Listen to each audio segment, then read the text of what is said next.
Stuffing, in my experience, is a deeply nostalgic and personal dish. Everyone has their favorite style and family recipe, and this one happens to be mine. It all starts with a nice loaf of bread. I like a good country loaf, but any bread can be used for this, and it just needs to be sliced into evenly sized pieces.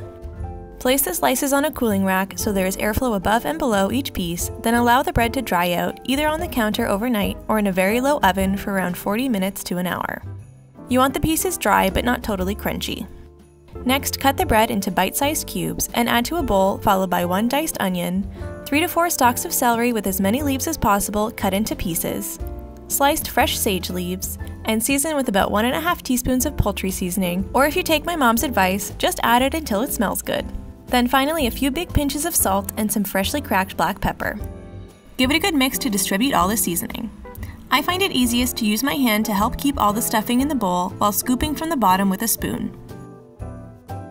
Once well mixed, pour in about ½ a cup of vegetable or chicken broth, as well as ½ a cup or more of melted butter. I usually add a little extra butter just because it's so good, but you don't have to.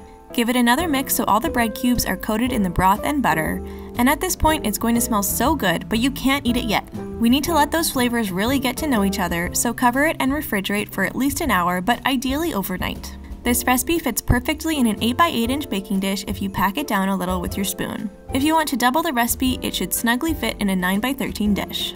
Cover the stuffing with aluminum foil, then bake in a preheated 350-degree oven for about 30 minutes. And because we want the top to get nice and toasty, after 30 minutes remove the foil and return the stuffing to the oven for another 20 minutes or so, or until golden brown.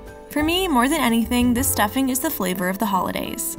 Let me know what your favorite recipe is, and if you try this version, I'd love to hear about it. While you're here, check out one of these other great videos and subscribe for more amazing recipes.